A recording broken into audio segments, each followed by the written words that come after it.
All right, folks, welcome back. Bleav in Rams, episode 133. I'm Jake Ellenbogen. Joining me, as always, is Cam Lynch, the former Ram linebacker. And he had a little bit of a back and forth there because he actually played for both teams. We're covering the Rams and Buccaneers loss. Unfortunately, the Rams lost to the Buccaneers 16-13. They fall to 3-5. And before we dive into it, I'm going to ask that you subscribe, like, comment, review, rate, whatever. Do it all. Do everything if you can. Really appreciate it. You can follow us on all podcast platforms as well as our YouTube channel, Bleav's YouTube channel. And then I'm sure at some point Cam will have a YouTube channel that you'll have to go and subscribe to. So all sorts of channels everywhere. But before we get into that, we have a betonline.ag ad read that I will be reading. Basketball is back, and BetOnline remains your number one source for all your sports betting needs this season. You'll always find the latest odds, team matchup info, player news, and game trends at BetOnline. And as your continued source for all sports wagering information, BetOnline features live betting, free contests, and a giveaway all season long. Always the fastest and easiest way to bet all your favorite sports and events, whether that's NFL, NBA, NHL, MMA, tennis, boxing, or even golf. Head to betonline.ag to join and receive your 50% welcome bonus with your first deposit.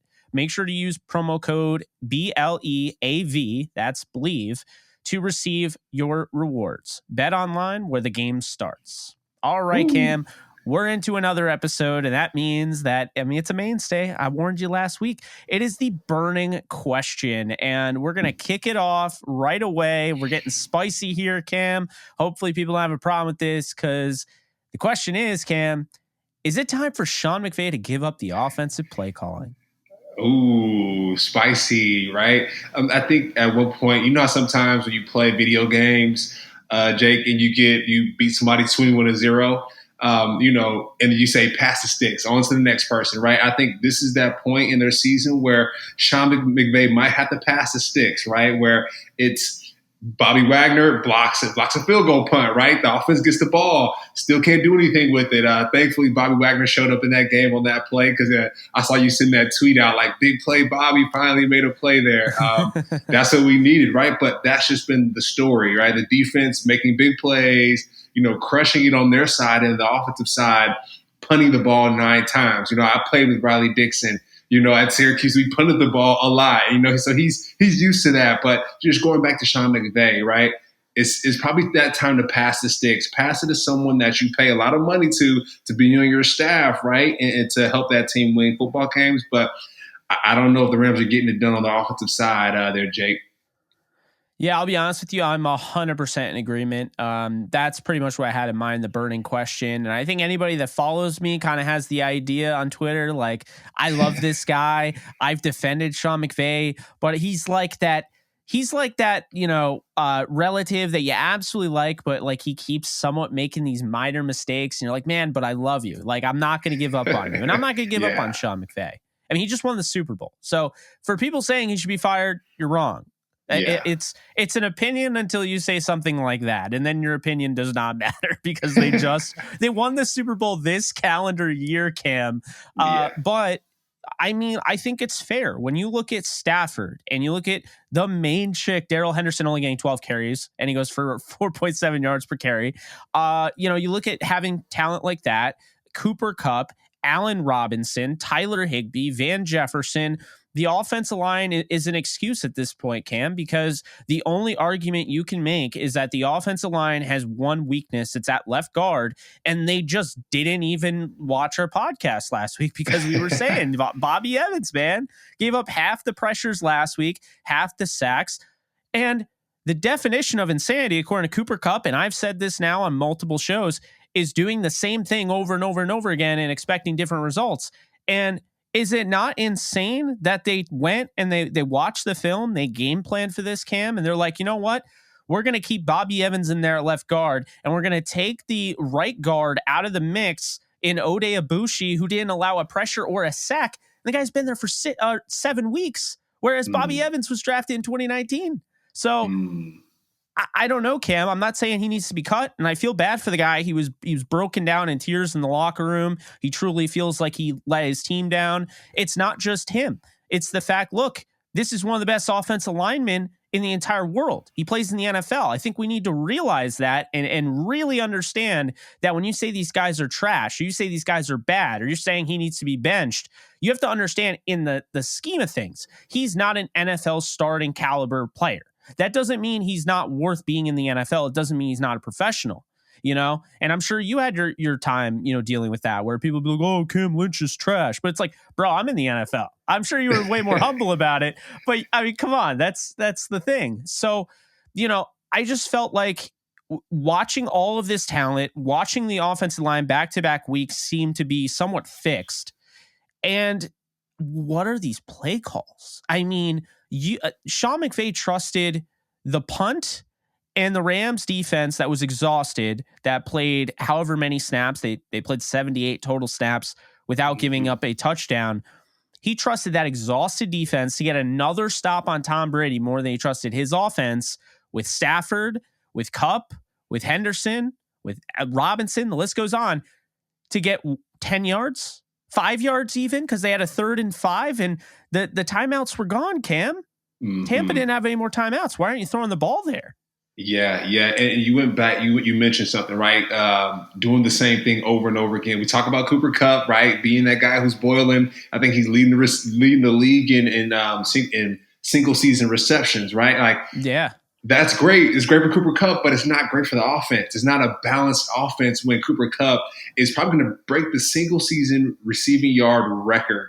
Like, the amount of receptions he's getting is fabulous, but he's relying on him a little bit too much. I think you saw it too. A lot of jet sweeps that went on during this game, and the Buccaneers are sniffing that out. You see Devontae White slamming Cooper Kupp on the ground multiple times because he knew that it was coming. So, like you said, you saw a lot of the same things. I think there were a couple of deep balls, right? Maybe 2 or 3 to our guy, but not enough. Not enough there, and yeah, it just didn't feel dynamic. The offense didn't, and you talked about it just as a defensive player. Before we got on here, as a defensive player, it can get exhausting. And one thing too, I know we're talking about the offense a lot.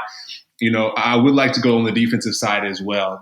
On the defensive side, when it came to the end of the halves, you know what I mean? The end of the first half, the end of the second half, the game could be won and lost in the last 4 to 5 minutes of every half. Like you think about, you watch a hockey game, you watch a basketball game, those last 4 to 5 minutes are extremely important. And for the defense, they were exhausted, right? And so they were in a lot of prevent defense, and Tom Brady was just picking them apart. But they were on the field for a long time because the offense couldn't get the job done. So, yeah, man, it was tough to watch. And, like you said, I played for both teams. So it was hard to, choose, hey, I'm rooting for you. But this is the Bleav in Rams podcast. And, our Rams didn't get it done this past weekend. No, you're absolutely right. And Jalen came out and was like, we shouldn't have been out in the field. And, even me, who I'm a diehard fan. I've been covering this team. Wins help this podcast. They help this channel. They help my personal brand. Yeah. But even me, after the game, I was not upset with the defense for losing the game. I didn't even look at it as the defense lost the game. I looked at it as they lost because they tried not to lose. They played not to lose. Sean McVay ran the most. The last 4 plays, including the punt, because, obviously you had to punt it on 4th down. You weren't going to go for it there. But that last drive is just not acceptable. It's just not. There's no way that can be okay when you're paying Allen Robinson $15 million or paying Kupp over, close to $20 million, I would imagine, around that. You have Darrell Henderson, who in that game at one point, Cam, he had 7 yards per carry, and they just shut it down. It never should have even gotten to that point because, Cam, I know, some people disagree with me on this, but I'll say it. The Rams should have won this by 3 possessions. They should have absolutely dominated this game. And it goes back to play calling. And that's why it goes back to a burning question. Yes, Sean McVay should give up the play calling. Now, if Liam Cohen has a lot to do with why this offense is struggling the way it is, then maybe it's not Liam Cohen. But Sean McVay needs to find a new play caller. And whether that's next year, fixing that, that's great. Maybe it's Cliff Kingsbury next year if he inevitably gets fired from the Cardinals. Maybe it's Frank Reich, who just got fired from the Colts. Maybe it's a guy on staff right now who everyone forgot is on staff, and Jay Gruden, who was a former head coach and an offensive coordinator. But either way, there has to be a new play caller, and I think it needs to happen this week, and I think it should be Thomas Brown. If you really don't believe in Liam Cohen, then it should be Thomas Brown. This guy's earned his way. This is, somebody that worked with the running backs, then moved to tight end. The reason he moved to the tight ends coach spot is so Sean McVay could give him more, avenues to really learn the offense, because he was really predominantly a running back and wide receivers coach going back to college. But it's time. If Sean McVay talked after the game, there's going to be changes, right? So, at the end of the day, if it's time and there's got to be changes, I hate to break it to you, Sean, but you got to be one of the changes. You're not going to get fired. Like, we want to see you ascend. And I'll say this might be a little bit of a hot take, but I think the one thing that's holding Sean McVay from being the best coach in the NFL is taking a little bit of ownership away from the offense. Because I feel like everyone's like, he's the offensive genius. He's the offensive guru. He's still being compared to Mike Martz, who was back with the Rams in St. Louis. And the biggest knock about Mike Martz is that he was an offensive mastermind, but he blew timeouts. The Rams only had one late in the game because Sean McVay blew two. He blew timeouts, right? And then in addition to that, it was like he got too cute. He was always trying to do the crazy thing, and he couldn't just stick to what was working. And Cam, you talk about, moving Henderson from the side chick to the main chick. This running back room was exactly how we thought it should be coming into this game. Henderson dominated the carries. Akers was used sparingly, and that was really that. But what ended up happening is Henderson dominated the carries, and in those limited amount of carries that he got, because they didn't run the ball a lot, Henderson had, to start the third quarter, he had one carry go for 10. He had another carry go for 23. You got 33 yards on 2 carries. You had a nice pickup, the first down conversion. I know you like that one from your former teammate, Malcolm Brown. That was pretty awesome. So you get those 2 plays, or those 3 plays, and then Cam, they're at the 11-yard line in the red zone, and Cam Akers is in the game. Like, not Henderson, Cam Akers is in the game. And they don't run the ball, even though Tampa couldn't stop them on that drive. They throw 3 passes, and they kick a 26-yard field goal. You can't be kicking, field goals like that. 26-yarders are wins for the defense. I don't have to tell you that. Yeah, exactly. And I looked at some of the stats, too, when it came to just passing, right? Tom Brady had, double the amount of passes that the Rams did, right? It's like, man, you got to put the ball in the air and give it to your guys. You listed that. 58. I mean, come on, man. Come on. You got a great running back. You got a great pass game. So let's put the ball in the air a little bit. Let's make that happen. And I'm going to jump back to the defensive side. I know we're harping on the offensive side, but I think Tony Romo was calling it out on the CBS broadcast. At the end of each half, Tom Brady could just dink and dunk and push the ball down the field. And so they won the end of each half. And so if you look at it, right, the DBs for the Rams, they were 10 yards off the ball. And so a lot of times when you go into these, these situational moments, you want to make sure that, for an example, let's jump into this a little bit. For an example, when the Buccaneers are driving the ball down the field and they need to stop the clock, you would think that the defenders would be on the edges of the field to stop the offense from getting at the sideline. That didn't happen. These guys were doing the bend no break type defense, and Tom Brady was able to push the ball down the field. But man, it was just tough to see. You talk about the Sean McVay, and his play calling. You got to go on the defensive side of the ball as well, right? It's a team game, right? You can't point the finger always at the offense, and the defense. They have some responsibility there as well. Defend the sideline towards the end of the half so Tom Brady doesn't push the ball down the field and have a crazy comeback win like he always does. You know what I mean? So I know we talk about Sean McVay a little bit, but we also have to, throw the onus on the defense as well and the play calling there. So there's a lot of changes that have to be made, while they have the time off here. Yeah, it's one of those things where, again, Sean talked about changes. I've been very much a defender of Raheem Morris's defense. He's been forced into running this because, a lot of people forget, and I'm sure but a lot of people forget he was a Tampa 2 guy, he was a head coach for Tampa, Yeah. So, he was a Tampa 2 guy. He comes in, right after they have success with Brandon Staley unlike anything they've ever had. They were the number 1 defense.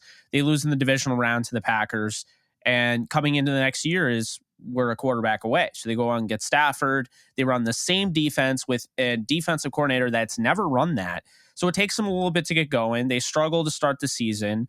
And then they're a well-oiled machine at the end of the year. A big reason was because, they went out and got Von Miller and, just everything was clicking. But what I've seen this year from him to run this defense without a Von Miller, without much of a pass rush, and run it as well as they have. The Bills game, that's a one possession game at the start of the fourth quarter. The problem is this offense is so bad right now. The play calling is so putrid, and they're not taking any time off the clock, Cam, that I think the Rams are in a very weird scenario here where even though, the magic numbers keeping it under 20 points when you're in this bend don't break defense, they are now averaging not even 17 points per game, and it's forcing their hand to potentially look at changing their entire defensive philosophy where they can't play bend don't break because this offense just isn't as good as they expected it to be. You play bend don't break because you come in the year and you're like, Stafford in year 2 with this team, with what he did last year, exponential growth, right? Cooper Kupp coming off a 2,400, 22 touchdown season. Come on. Then you got Allen Robinson. This guy can high point the football. He can go up and turn a 50-50 into an 80-20. You got a running back room with Cam Akers, who showed us some things at the end of last year, coming back from that injury. We're excited about him. Full year. Darrell Henderson, contract year. He wants to get that bread, so we know he's going to go off. And then, you got guys like Tyler Higbee that are like, hey, I didn't get a chance to play in the Super Bowl. I'm ready to show them, like, I want to play in a Super Bowl again. I want to have an opportunity. Van Jefferson, hey, look, I was hurt all of the second half of last year. I played through it. I know I didn't have my best Super Bowl. I made no excuses, and now I'm back. I want to prove that. And so you're thinking all these guys, Skoranek the way he played at the beginning of the year, Brandon Powell having some ownership in the offense now, and you're like, you know what? This offense has a chance to really take the next step. They're going to be top 5 in the league coming into the season, but that's not what happened. They're bottom 5 in the league. And now the defense, which is based on how they expected the offense to be, playing complementary to that, now it's gut check time. Does Raheem Morris and Sean McVay have to get together and be like, hey, this bend no break works, but it doesn't work if we're not scoring. So either the Rams have to figure out a way where maybe they do some tweaks in their defense. Whether it's fair or not, it doesn't matter. At the end of the day, a win or a loss is on both units. So it doesn't matter what's fair. It's how you're going to win, right? So I think that's really where we're at, Cam, is that, they are in the tough position where we're in week 10, and I don't know if they're going to do it. But they have to look at potentially changing their defensive philosophy because their offense has been that pathetic. And let's be honest here. I didn't think we'd be talking about this week 10. I know you probably didn't think that. I don't think anybody did. Who would have thought that this Rams team, if they struggled a little bit, I'm thinking 24 points per game, which you're probably still 6-2 or 7-1 right now with that. But right now, they're averaging not even 17. This is the St. Louis Rams before you got there. So really, really bad with not a lot of talent. And I didn't have an issue with that because that was a bad roster. It was poorly composed by the GM, Billy Devaney at the time. And there was a carousel of coaches, whether it's Spagnuolo or Jeff Fisher, whoever. That is not on them. It's not a great roster. Okay. But when you have this roster coming off a Super Bowl, this isn't acceptable. Don't you know what I mean? Like that's where I'm at this point. Yeah. No, even like you said, looking at the rosters, like there's these guys that are Pro Bowlers, possible Hall of Famers, on the Rams team. So it's like, what's going on here? And one thing too, that one of the takeaways that I got from this game is we always talk about the line of scrimmage. And when you look at the game, the Buccaneers defensive line took advantage of the Rams offensive line. I mean, it was just evident, when it comes to Hakeem, we call him Nacho, Hakeem Nunez Roches. He had a sack. You got Vita, he call him Nacho, Vita Vea. He had 2 sacks. So as you talk about that line of scrimmage, and we talk about the coaching and we talk about the play calling, but at the end of the day, football is played at the line of scrimmage, and the Rams have to do better. That's where they start. Get better at play calling, but you have to get better at that line of scrimmage, because if not, you don't have a chance to throw the deep balls. The quarterback doesn't have confidence in, okay, let's do a run play, coach, because I know my running backs can get through the line of scrimmage, and it's just not happening. So, I think what the Rams do, they go back into the office, they figure out, okay, let's figure out how to change this defense up a little bit, right, to force some turnovers, because the offense isn't scoring the football at a high clip. And then you go back to your offensive line and say, hey, guys, I know we've had a tough go here in this season, but we have to tighten up. We're going to do a better job on the offensive play call side to give you some more opportunities to make sure you're in better position. But it has to start up front. And I believe that the Rams, they have to fix that up front before they can move anywhere, because that's the foundation. We talk about it a lot. We talk about it every week on this podcast. That line of scrimmage means everything. And if you can't stop guys like Nacho, right, and Vita Vea, who are great ball players, from getting in the backfield and affecting your quarterback, it's going to be hard to move forward. So there's going to be a lot of soul searching to be done here. Leading to the second half of the season, and Riley Dixon, he's going to have to ice that leg up, because I mean, he might beat a record, right, for most punts, in a season. I know we punted a lot when I played at the Rams, but Riley Dixon had to get those legs ready to go, because it's not looking good for the Rams offense. Well, it brought me back to the time where you would get Madden as a kid, as a Rams fan, and you'd be like, like 90 overall Donnie Jones, 90 overall Johnny Hecker, and that's like your top guy, and you're like, are you kidding me, man? Like if Johnny Hecker went down, it'd be like the equivalent of Sam Bradford going down for us, because he is like our star. I mean, but I mean, honestly, you do get to that scary point where you're like, are we just overrated? Like, are we just a bunch of names? I mean, I don't think that's the case. I think they absolutely have the talent. I don't think all of a sudden Allen Robinson can't play. I mean, you saw the catch he had in that game. Yeah. They got him involved early on. It's the same thing all over again, Cam. They get him involved early on, and then 3 catches for 24 yards is his final stat sheet. What are they doing there? And another thing I'll say is Cooper Kupp had 127 of the 165. Darrell Henderson had 56 of the 68. When asked after the game if Darrell Henderson is going to have more opportunities, he said possibly. I don't, or he said there's a possibility. I don't see how there's a possibility when this guy's clearly your best running back. Like, he might not be back next year. He's on a contract year. I don't care. I want to win football games. Mm-hmm. I think the biggest issue with Sean McVay is that he doesn't know how to manage the run game. And I think Todd Gurley kind of covered that up early on in his career. But then when Todd Gurley, unfortunately had, and screw the football gods for it, but unfortunately he had the arthritic knee and everything.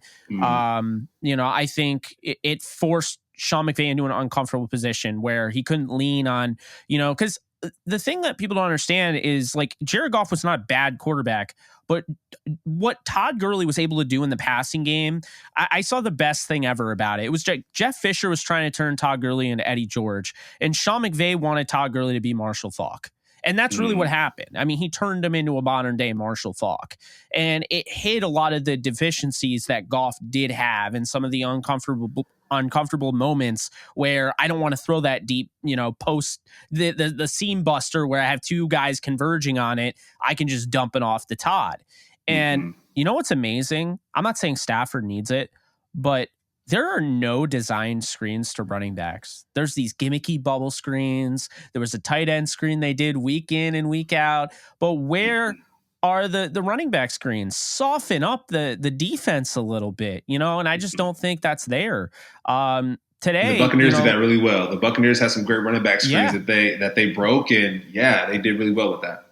Yeah, I mean, Rashad White, we talked about before the game, he's somebody that, you want to get him involved. You want to get Keyshawn Vaughn involved. You had 5 for 41 out of Leonard Fournette. And, Scotty Miller and Otten got involved because the Rams did a nice job of just shutting down Mike Evans and, shutting down Godwin and Julio. But what I'll say is this. We are recording this on a Tuesday, and basically news came out. The Rams have made changes, and I don't really get the changes, Cam, because Terrell Burgess and Kendall Blanton got waived, and I'm just confused. I don't think Taylor Rapp has been playing super well in the back end of the secondary. I have nothing against him personally. I like the guy, but Terrell Burgess is not in a contract year. That's Taylor Rapp. I thought Burgess should have gotten more of an opportunity. I know he dealt with an injury his first year. That could have contributed to it, and there's a chance he'll be back on the practice squad. I still don't like this. I think it's very soon to cut a guy in 2020's draft, a third round pick, when Bobby Evans was a third rounder in 2019 and he isn't playing well. And then Kendall Blanton I don't get, because Tyler Higbee has pulled up in the last 3 games. He started to slow down. He's been banged up. He's left games and come back in. He's showing you signs of some wear and tear. And it's Higbee and Bryson Hopkins now. Like, why would you cut? I didn't know why Kendall Blanton was inactive for the game, but why would you cut another tight end when you have limited depth? I don't get that. And I understand this is likely to make room for Coleman Shelton and Kyron Williams, but I think there could have been other moves. I'm just really confused about the direction this team is going in. And I think we're on Arizona. It's a must win in every meaning of the word must. But, I just think at this point, if they don't win this game, I don't know if we're talking about a playoff team here. I really don't. I mean, it's really, they actually went to the Super Bowl starting in season 3 and 5 in 79 against the Steelers. But they're not going to the playoffs, much less the Super Bowl, if they lose this game to Arizona. And for me to really feel bought back and really, because we're going to cover this no matter what, but for me to feel like buying into them, this year, that they could actually do the impossible and turn this thing around and run it back and win it all, they need to first be able to recruit OBJ. How do you do that? You take care of business. You beat Arizona impressively. You need a statement win. You need to beat the Saints. We saw them last night against the Ravens. That's not an untouchable team by any stretch. The Rams should be able to beat the Saints. And then you get ready for Kansas City. And you're looking at that. At that point, you're 5-5 if you win those 2 games. You go to Kansas City. If you lose that game close, 5-6. OBJ, I think people are way too quick to just say OBJ is just going to join a team that's a well-oiled machine.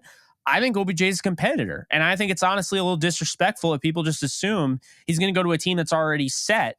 Like he's just going to, you do all the 99% of the work and I'll take the A+ for the group project. That's not OBJ, and that's not what he did last year. So I think people are kind of misunderstanding. OBJ was needed last year. And this is somebody that if they didn't have him, they don't win the Super Bowl, in my opinion, or they don't even get there. So I think this is somebody that looks at himself in a way, I want to get paid. I want to get taken care of. I want to be loved. I want to be, in a home, a good environment. And I want to be around, the right people. And I think he's somebody that if he looks at this situation and a competitor, I mean, think about it. If you're OBJ, how are you not salivating at the opportunity to be the guy that turns this team around, to be the guy that helps get this team over the hump? If they're 5-6 after losing a close game to Kansas City, I think he's very much in the picture still. And I think it further cements the opportunity that the Rams should continue to try to pursue him, because I think that they balked a little bit. I think it bothered him. But I don't think they're out on him. And Sean McVay said they haven't made their final offer. He's going to want a multi-year deal. And regardless this season goes or not, I think 2024, this team's going to be ready to compete again and be on that upper echelon. And it's not to say they can't get there this year. So I think right now you got to take care of business and you got to continue to turn this thing around, and you got to be able to get OBJ back, because I think he is needed He shouldn't be. They have a lot of talent, but I think there's a lack of creativity that I think OBJ opens the Pandora's box, if you will, if they get him. Yeah, I agree. And right, we're gonna have to see Allen Robinson get the ball a little bit more, right? OBJ's probably looking at Allen Robinson like, Allen Robinson's got paid a lot of money. He's a premier player in the NFL, and he's not getting that many touches. He's only getting 1 to 5 a game, right? You mentioned 3 this game. It's spotty. And so for a guy like OBJ, he's probably looking at the Rams offense like, wait a minute, Sean McVay. Like Cooper Kupp is about to lead the league in receptions in the season. And if I get on the team, what does that mean for me, right? What does that mean for me? What does that my productivity look like? And so, like you said, for the Rams to really get what they want, they're going to have to win some football games and not do the same thing over and over again. I mean, the jet sweep worked for a little bit, but it's not working anymore. Teams are onto it, so let's come away from that a little bit. Like you said, get back more to the running back screens, get Henderson going, get Allen Robinson going a little bit, and make some headway there. And like I always like to jump back to the defensive side. I would love to see more takeaways from the defense. The defense needs more takeaways. As a defensive player, I've been in these situations where the offense isn't doing well. Going back to my Syracuse days where Riley Dixon was there too. The offense isn't doing well. So, okay, defense, what do? We score some touchdowns, right? We make sure the offense gets the ball back on our side of the 50 more often than not, right? So you can actually score some touchdowns. So the defense is going to have to step up to save this team, and then also too the special teams as well. I know we talked about Riley Dixon punting his butt off, and he's going to have to continue doing that. A lot of times I like to say the punter is like an extension of your quarterback. So whenever your punter can flip the football field, I think that's huge. And so you saw the other night the Buccaneers, the way they punted the football, they only punted 6 times, but Jay Camarda. I mean, he punted 6 times for 357 yards. I mean, he got like player of the game or something like that. Like that's the type of play you need whenever your offense isn't doing well. The Buccaneers, they haven't been doing well. Their offense when it comes to third down conversion. So he's on the field a lot, but you saw what he did in that game, and you can argue that he was a part of their win, right? They're pinning the ball down inside the 5 to 10 yard line and doing well. And then you go on the flip side to the Rams special teams. Riley Dixon is doing a great job of punting the football, but the Rams punt returners have to do a better job of returning the football, not muffing the punts. And you've seen a couple muff punts these past couple games. And so it's going to take the Rams defense and the Rams special teams to make big plays to make up for this offense. That's the only way, the dream comes true and you get your Odell Beckham back and the offense gets clicking that way. I agree with you, man. We'll find out. I mean, that's the only way. Sean McVay says the only way I know how is to just continue to trying to push through and everything. Yeah, I mean, that's the only way we can do it, right? We're podcasting. I mean, unfortunately, Cam isn't there to help this team right now. But I mean, hey, you might be playing, running back, wide receiver, something by the end of this year. So right. better get ready for that. But no, I mean, I think I agree with you. I really think that, they're going to have to obviously figure this out. I think it goes back to the burning question. It might seem reactionary, but I think it's something that's gone on far too long. Sean McVay is still an outstanding offensive play designer, offensive guru. And I know his attention to detail is really what is the focal point of why he calls plays. But I just think it's a lot to put on a head coach to be the offense play caller, want more ownership in the defense, manage who starts, manage substitute, things like that. It's just a lot. So I think, he needs a little bit of a step away. Even, Eric Bieniemy, Andy Reid. I mean, Andy Reid, he's given him a step away. He's come back. He play calls. He doesn't play call. I don't see why you can't do it like game to game and how you feel about your workload. But that's all we got for you guys. So until next time, I'm Jake Ellenbogen and he is Cameron Lynch. And we'll get you guys ready for the Arizona Cardinals. But that's going to do it for us. Be sure to like, subscribe, comment, review, rate. I can't believe I knew all that off the top of my head. I'm not reading it off. But that's going to do it. So this is episode 133. Appreciate you guys, and you guys have a great week. Later, folks.